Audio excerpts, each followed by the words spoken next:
প্রকল্প থেকে 2000 কোটি টাকা আমার সুইস ব্যাংকের অ্যাকাউন্টে জমা করে দে। আর হ্যাঁ, সাবধান, কেউ যাতে জানতে না পারে। স্যার স্যার আমাদের ইমার্জেন্সি আধুনিক ফাইটার জেট কিনা দরকার। আধুনিক বিমান কিনতে হবে না, যেগুলো আছে ওইগুলোই চলবে। স্যার এইসব পুরনো 90 দশকের ভাঙাচোরা যুদ্ধ বিমান দিয়ে চলা যাচ্ছে না, আমাদেরকে চতুর্থ ও পঞ্চম প্রজন্মের আধুনিক মাল্টিরেল যুদ্ধ বিমানের দিকে ঝুঁকতে হবে। আধুনিক বিমান কিনে টাকা নষ্ট করার ইচ্ছে হচ্ছে? বিলাসিতা করার ইচ্ছে হলে চাকরি ছেড়ে রাজনীতিতে আসো। না স্যার, বিলাসিতা নয়, সত্যি আমরা আকাশপথে খুবই দুর্বল। যেখানে আমাদের প্রতিবেশী দেশের আকাশে চতুর্থ পঞ্চম প্রজন্মের যুদ্ধ বিমানের যন্ত্রণানি রাফায়েল সু-35 মতো ভয়ঙ্কর জঙ্গি বিমান আমাদের দিকে আক্রমণাত্মক দৃষ্টিতে তাকিয়ে আছে, সেখানে আমাদের নীরব চেতনা নিয়ে হাত গুটিয়ে বসে থাকার তো প্রশ্নই আসে না। খামুশ, আমাদের না ভারতের মতো এত বড় অর্থনীতি নেই, যুদ্ধ বিমানের পিছিয়ে এত টাকা খরচ করতে পারবো না। কেন পারবেন না? পাকিস্তান আমাদের থেকে ছোট অর্থনীতির দেশ হলেও চতুর্থ পঞ্চম প্রজন্মের অত্যাধুনিক মাল্টিরেল স্টিল যুদ্ধ বিমান ব্যবহার করে শক্তিশালী আকাশ প্রতিরক্ষা ব্যবস্থা দিয়ে ভারতের চোখে চোখ রেখে জবাব দিচ্ছে। তাহলে আমরা কেন পিছিয়ে থাকবো? ভারত আমাদের বন্ধু রাষ্ট্র, তারা কখনো আমাদের দেশের উপর হামলা করবে না। কেউ কার বন্ধু নয়। আমাদের শত্রু দেশ মায়ানমারের জঙ্গি বিমান যদি ঢাকা শহর অথবা রূপপুর পারমাণবিক বিদ্যুৎ কেন্দ্রে হামলা করে, তাহলে তাদেরকে প্রতিহত করার মতো আমাদের কাছে কোনো আকাশ প্রতিরক্ষা ব্যবস্থা নেই।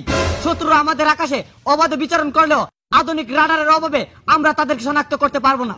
ঠিক আছে যা, দেখছি কি করা যায়। এত দেশ প্রেম নিয়ে তো রাজনীতি করা যাবে না। 1000 কোটি টাকা দিয়ে যুদ্ধ বিমান কিনার চাইতে যদি আমি দেশে উন্নয়ন করি, তাহলে আমার নেতা কর্মীরা খাবে 300 কোটি টাকা, আমার অ্যাকাউন্টে জমা হয়ে যাবে 200 কোটি টাকা। নেতা কর্মীরা খুশি, জনগণ খুশি, আমিও খুশি। তাহলে বিমান বাহিনী রাখছেন কেন?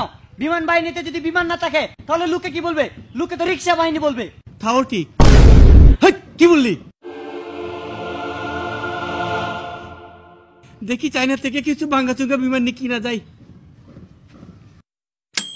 প্রেসিডেন্ট স্যার, আমাদের পুরনো যুদ্ধ বিমানগুলো ঘন ঘন অ্যাক্সিডেন্ট করছে, এগুলাকে ছাঁটাই করে ধ্বংস করে দিতে হবে। ঠিক আছে, ধ্বংস করে দেই। কি বলছেন? ধ্বংস করবেন কেন? এগুলো আমাদের কাছে বিক্রি করে দেন, তাতে আপনাদেরও লাভ, আমাদেরও লাভ। আরে কি বলছেন? আপনি কি পাগল হয়েছেন? এগুলো ডেট ওভার, এগুলো ঘন ঘন অ্যাক্সিডেন্ট করে। আমাদের কাছে চতুর্থ পঞ্চম প্রজন্মের অত্যাধুনিক ফাইটার জেট আছে, ওইগুলা নেন। হারি এত টাকা খরচা করার মন মানসিকতা নেই, আপনি বরং ওইগুলাই দেন। আচ্ছা ঠিক আছে, আমরা ফেলে দিতে চাচ্ছিলাম, আপনারা নিতে চাচ্ছেন। দেখেন এগুলো কিন্তু ঘন ঘন অ্যাক্সিডেন্ট করে। সমস্যা নেই, অনেক সময় তো অ্যাক্সিডেন্ট নাও হতে পারে, তাই না? তাও হতে পারে। এই পুরানা 90 দশকের বিমানগুলো ওদেরকে দিয়ে দে। চলে আসেন। বাঙালি বুঝে না তরমুজের মজা। বিমান আমরা তৈরি করেছি, আমরাই চালাতে পারি না, ওরা নাকি নিয়ে চালাবে। কোথায় না জানি দুর্ঘটনা ঘটায়।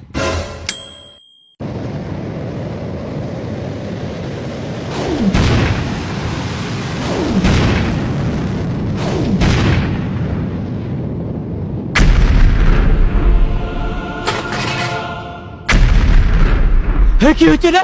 এত শব্দ কিসের? আর এত বাতাসে বারুদের গন্ধ কোথা থেকে আসলো? স্যার, আমাদের দেশের উপরে বিমান হামলা হচ্ছে। কি বলছিস? তাহলে তোরা কি করছিস? আমরা যে চায়না থেকে বিমানগুলো আনছি না, সবগুলো আকাশে উড়িয়ে আক্রমণ প্রতিহত কর। স্যার, আমাদের কাছে যে 90 দশকের ভাঙাচোরা বিমান আছে, ওইগুলা দিয়ে কি এত শক্তিশালী বিমান ধ্বংস করা যাবে? পারবে না কেন? এখন কি করে যাই? স্যার, আমাদের ধ্বংস নিশ্চিত। কি বলিস? এক কাজ কর, আমার পরিবার সহ সিঙ্গাপুর যেতে হবে, একটা ইমার্জেন্সি ফ্লাইট রেডি কর। কি বলছেন স্যার? দেশের এই সংকটময় সময়ে আপনি আপনার পরিবারকে নিয়ে বিদেশ চলে যাচ্ছেন, তাহলে আমাদের দেশের কি হবে? এত কথা বলিস কেন? তোরা মনোযোগ দিয়ে যুদ্ধ করে দেশ স্বাধীন কর, আমরা আবার আসবো সময় হলে, নির্বাচনের আগে।